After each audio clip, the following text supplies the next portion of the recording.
Have you ever been betrayed by someone you trusted? Someone you thought would always be there for you? A friend, a family member, maybe even a spouse? How did it make you feel?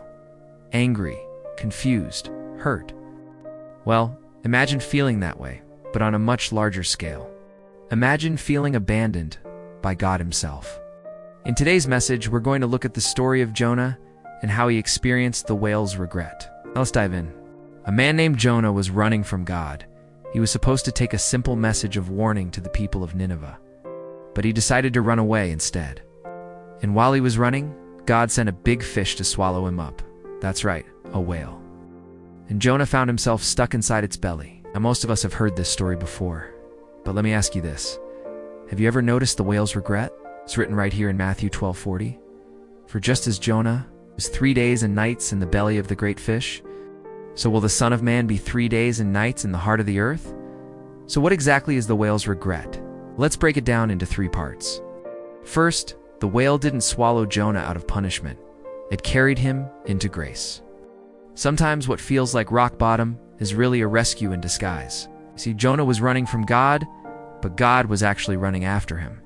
The whale's regret shows us that God's mercy is bigger than our sin. No matter how far we run, no matter how many mistakes we make, God's love and forgiveness are always there waiting for us. Second, Jonah sat in the darkness of his own choices. Running from God had led him here. But even in the depths, God wasn't done with him yet. Jesus later pointed to Jonah's journey, not just as a sign of God's mercy, but a shadow of something greater.